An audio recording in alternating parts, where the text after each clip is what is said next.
உலக மக்கள் எல்லோருக்கும் வணக்கம். இது உங்கள் அம்பிகை ஜோதிடம். நான் உங்கள் ஜி கோபால் பேசுகிறேன். இன்னைக்கு பேசக்கூடிய தலைப்பு என்னன்னா, இந்த கலியுகத்தில் 2024 இப்போ ஒரு ராசியில 100% பேர் இருக்கிறாங்க. அதுல 30% பேர் நல்லா இருக்கிறாங்க, நல்ல செல்வந்தரா இருக்கிறாங்க, நல்ல செல்வாக்கா இருக்கிறாங்க, சந்தோஷமா வாழ்ந்துட்டு இருக்கிறாங்க. இன்னும் 30% பேர் நடுத்தர வாழ்க்கை வாழ்ந்துட்டு இருக்கிறாங்க.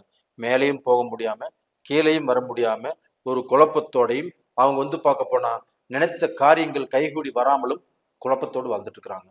இன்னொரு சிலராகப்பட்டது நல்லா வாழ்ந்து கெட்டு வாழ்ந்துட்டு இருக்கிறாங்க. அப்ப டோட்டலா பாத்தீங்கன்னா அவங்க சம்பாரிச்சு சாதிச்சு நல்லா அப்ப அதுல பாதிக்கப்பட்டு அதுல சரிஞ்சு போய் அவங்க வாழ்க்கையில தலதூக்க முடியாம அவங்க நல்லா இருக்கிறாங்களா இல்லையா அப்படின்னு தெரியாம ஒரு குழப்பமான வாழ்க்கை வாழ்ந்துட்டு இருக்கிறாங்க. அப்ப இவங்க எல்லாரும் எதிர்பார்ப்பது என்னன்னா, இந்த கஷ்டப்படுறவங்களாகப்பட்டது நான் எப்படியாவது இந்த கஷ்டத்திலிருந்து மீண்டு வந்துடணும், நான் எப்படியாவது என்னுடைய கடனை கட்டிடணும், என்னுடைய தன்மானத்தை காப்பாத்திக்கணும், என்னுடைய வாழ்க்கையில நான் முன்னுக்கு வரணும் அப்படிங்கிற ஒரு நிலையில இருப்பாங்க. இந்த வருஷத்துல நான் ஏதாவது ரூபத்துல நான் பார்க்க போன முன்னுக்கு வந்துடணும் கடவுளே அப்படின்னு வேண்டிட்டு இருக்கிறாங்க. இதே சமயத்தில் நடுத்தரத்தில் இருக்கிறவங்க என்ன பண்றாங்கன்னா, இந்த நடுத்தர வாழ்க்கையில இருந்து ஒரு படியாவது நான் மேல நான் சம்பாதிச்சு நான் சாதிச்சு நல்ல பொசிஷனுக்கு வரணும், என்னை பார்த்து 4 பேர் பெருமைப்படணும், நானும் பார்க்க போனா சக மனிதர்கள் மத்தியில கௌரவமாக அந்தஸ்தாக வாழணும் அப்படின்னு பார்க்க போன ஒரு சிலர் ஆகப்பட்டது எதிர்பார்ப்பு இருக்குது. இன்னொரு சிலர் ஆகப்பட்டது அந்த 30% பேர் நல்லா வாழ்ந்துட்டு இருக்காங்கன்னு சொன்னாங்க இல்லையா, அவங்க பார்க்க போனா இப்ப இருக்கக்கூடிய ஸ்டேட்டஸ் விட்டு கீழே போகக்கூடாது, இப்ப இருக்கக்கூடிய ஸ்டேட்டஸ்ல மேல வரணும், அப்ப சமுதாயத்தில் நம்ம நல்ல அந்தஸ்து இருக்கணும், அது போக என்னுடைய மகனுக்கு சம்பாரிச்சு வைக்கணும், என்னுடைய பேத்திக்கு சம்பாரிச்சு வைக்கணும், என்னுடைய பேரனுக்கு சம்பாரிச்சு வைக்கணும், இப்படிங்கிற விஷயத்துல வாழ்றவங்க ஒரு சிலர் இருக்கிறாங்க. அப்ப இவங்க எல்லாத்துக்குமே இந்த வருடத்தில் எப்படி இருக்கும் அப்படிங்கிறத நான் சொல்ல போறேன். அதுவும் மகர ராசிக்காரங்களுக்கு. மகர ராசிக்காரர்களே, சனி பகவானுடைய ஆதிக்கம் பெற்றவர்கள். நீங்க பார்க்க போனா எப்பவுமே சொன்ன சொல்ல காப்பாற்றக்கூடியவங்க, பொய் பேச தெரியாது, அது போக நீங்க உழைப்பாளிகள், உழைப்புனால நீங்க பார்க்க போனா சிகரத்தை அடையக்கூடியவர்கள். அப்ப பார்க்க போனா நீங்க அழுக்கு சட்டை போட்டுட்டு சின்ன வயசுல கஷ்டப்பட்டு மெல்ல மெல்லமாக வளர்ந்து அந்த தொழிலையே தெரிஞ்சுக்கிட்டு முதலாளியா இருக்கிறீங்க. ஒரு சிலர் ஆகப்பட்டது அந்த தொழில பெரிய அந்தஸ்துல பெரிய பொறுப்பில் இருக்கிறாங்க, ஒரு சிலர் ஆகப்பட்டது அதே தொழில் செஞ்சு கஷ்டப்பட்டு இருக்கிறாங்க. அப்ப அப்படிப்பட்டவங்க நீங்க இந்த வருடத்தில் ஒரு நல்ல பொசிஷனுக்கு வருவீங்களா அப்படிங்கிறதா என்னுடைய கேள்வி. அதுக்கு தான் இப்போ உங்களுக்கு நான் சொல்ல போறேன். அப்ப மகர ராசியில பிறந்தவங்க, இப்போ உங்களுடைய கிரக நிலையை எடுத்துட்டீங்கன்னா உங்களுடைய ஜென்ம ராசியில செவ்வாய் இருக்கிறாங்க. செவ்வாய் உச்ச பலம், அதாவது பிப்ரவரி மாசம் பெயர்ச்சியாகி மார்ச் மாசம் பாதி வரைக்கும் இருப்பாங்க. அது போக அந்த மகரத்திலேயே சூரிய பகவான் இருக்கிறாங்க. அது போக கும்பத்தில் சனி பகவான், மீனத்தில் ராகு பகவான், மேசத்தில் குரு பகவான், கன்னியில் கேது பகவான், தனுசுல புதன் பகவான், சுக்கிர பகவான். அப்ப இத்தனை கிரகங்கள் ஆகப்பட்டது இப்போ இருக்குது. இந்த கிரகத்துல பாத்தீங்கன்னா செவ்வாய் பகவான் ஆகப்பட்டது உங்களுடைய ராசிக்கு 4ஆம் இடத்து அதிபதி, சுகாதிபதி. அந்த சுகாதிபதி ஆகப்பட்டது உங்களுடைய ராசியிலேயே உச்ச பலம் அடைகிறார். அப்ப சுகஸ்தானம் உங்களுக்கு வலுவாயிருச்சு. அப்ப டோட்டலா பாத்தீங்கன்னா வண்டி வாகனம் இந்த தாராளமாக நீங்க பெரிய பெரிய வண்டிகள் வாங்கலாம், இல்ல பெரிய பெரிய வண்டிகள் புக் பண்ணலாம், பழைய வண்டியை புது வண்டியா நீங்க ஏற்பாடு பண்ணிக்கலாம். இது போக சொத்து நீங்க இந்த 4 திசையிலையும் 4 திக்கிலையும் எங்க வேணாலும் சொத்து வாங்கலாம், சொத்து வாங்குவதற்குண்டான வழி பிறக்கும். அப்ப ஏக்கரா கணக்குல வாங்கி போடலாம், சொத்துவோடு சொத்து சேருவதற்குண்டான வழி பிறக்கும். இதற்கு முன்னாடி அந்த சொத்துல உங்களுக்கு எவ்வளவு பிரச்சனைகள் இருந்தாலும், இப்போ ஒரு கோர்ட்டு கச்சேரி, ஒரு போலீஸ் ஸ்டேஷன், இந்த மாதிரி வழியில போயிருந்தாலும் அது எல்லாமே உங்களுக்கு சாதகமாக தீரும். இது போக இந்த காலகட்டத்துல எனக்கு இருக்கிறக்கே இடம் இல்லை, எனக்கு சொந்த வீடு இல்லை, இத்தனை வருஷம் கஷ்டப்பட்டு என்னால் சொந்த வீடு வாங்க முடியல அப்படின்னு நினைக்கிறவங்களுக்கு சொந்த வீடு கண்டிப்பாக கிடைக்கும். சொந்த வீடு கட்டுவதற்கு வாய்ப்புகள் கிடைக்கும். இல்லைன்னா சொந்த வீட்டையே வாங்கிக்குவீங்க, இதற்குண்டான வாய்ப்புகள் இருக்குது. இது போக 2ஆம் இடத்துல சனி பகவான் உங்களுக்கு ஆட்சி பலத்தோடு இருக்கிறாங்க. இது பாத சனியாக இருந்தாலும் உங்களை பெரிய லெவல்ல பாதிக்கிறதுக்கு வாய்ப்புகள் இல்லை. அப்ப அந்த சனி பகவான் ஆப்பட்ட 2ஆம் இடத்துல இருந்து தனஸ்தானத்துல சனி பகவான் ஆட்சியாக இருந்து தனம் சேரக்கூடிய வாய்ப்புகளை கண்டிப்பாக உருவாக்கி கொடுப்பார். இது மட்டும் இல்லைங்க, உங்களுக்கு 3ஆம் இடத்தில் ராகு பகவான்.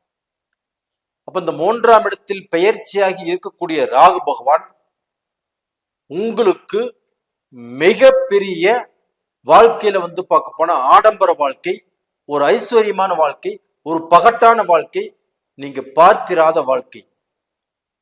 அப்ப சொகுசு வீடு, சொகுசு பங்களா, சொகுசு காரு, இது மாதிரிலாம் வாங்கணும்னு நினைப்பீங்க. இது மாதிரி சொகுசு வீடு, சொகுசு பங்களா இது மாதிரி கட்டணும்னு நினைப்பீங்க, இல்ல கட்டின வீட்டை வாங்கணும்னு நினைப்பீங்க. 2வது பார்த்தீங்கன்னா உங்களுடைய சிந்தனைகள் எல்லாமே ரொம்ப ஹையா இருக்கும். சம்பாதிப்போம், சாதிப்போம், பெரிய கோடீஸ்வரன் ஆகணும் அப்படிங்கிற எண்ணங்கள் உருவாகும்.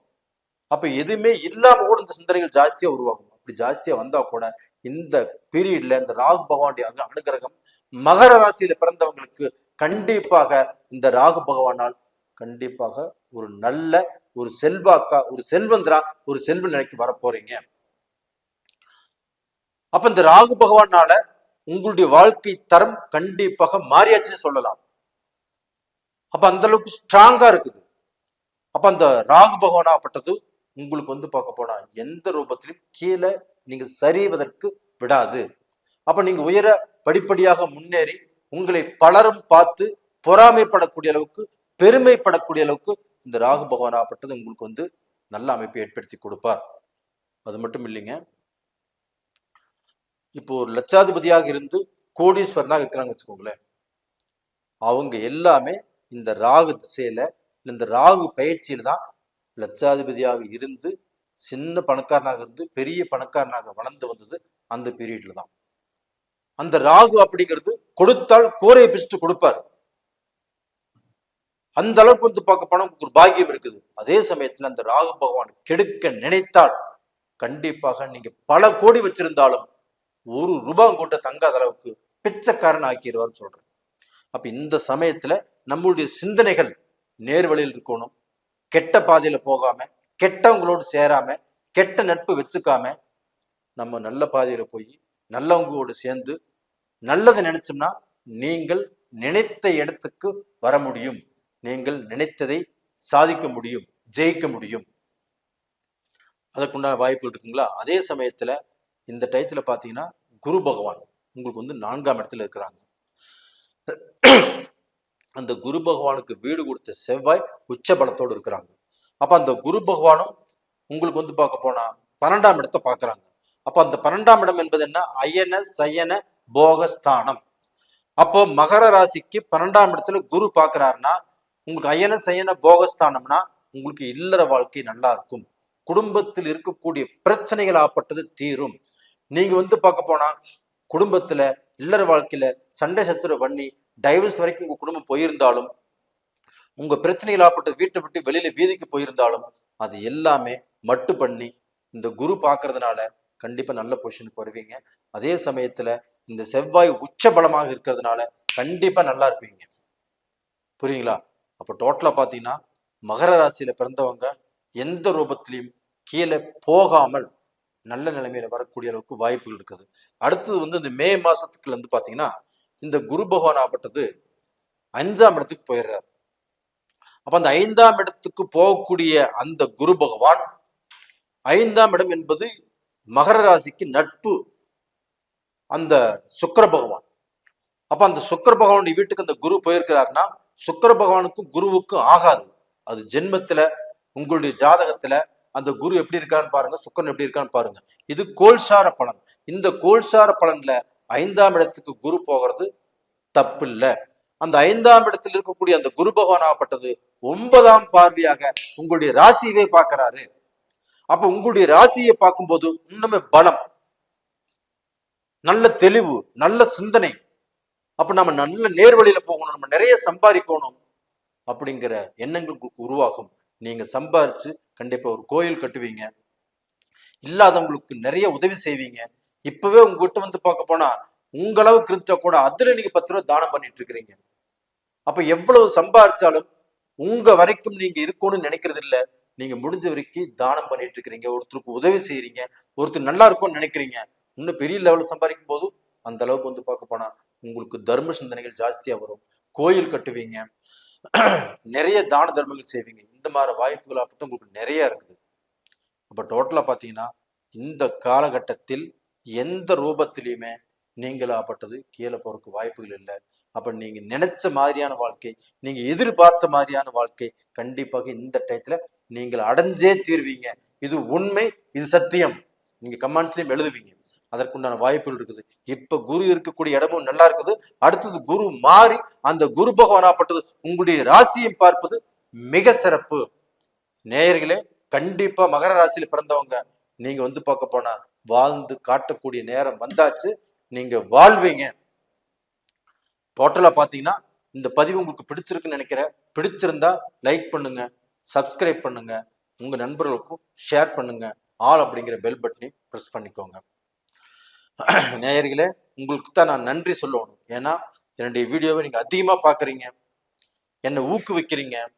அது போக நிறைய பேர் சப்ஸ்கிரைப் பண்றீங்க, நிறைய பேர் உங்களுடைய ஜாதகத்தை அனுப்பிச்சு என்கிட்ட டவுட் கேட்குறீங்க. உங்க எல்லாத்துக்குமே என்னுடைய மனமார்ந்த நன்றிகள். உங்களிடமிருந்து விடைபெறுவது ஜி கோபால். நன்றி, வணக்கம்.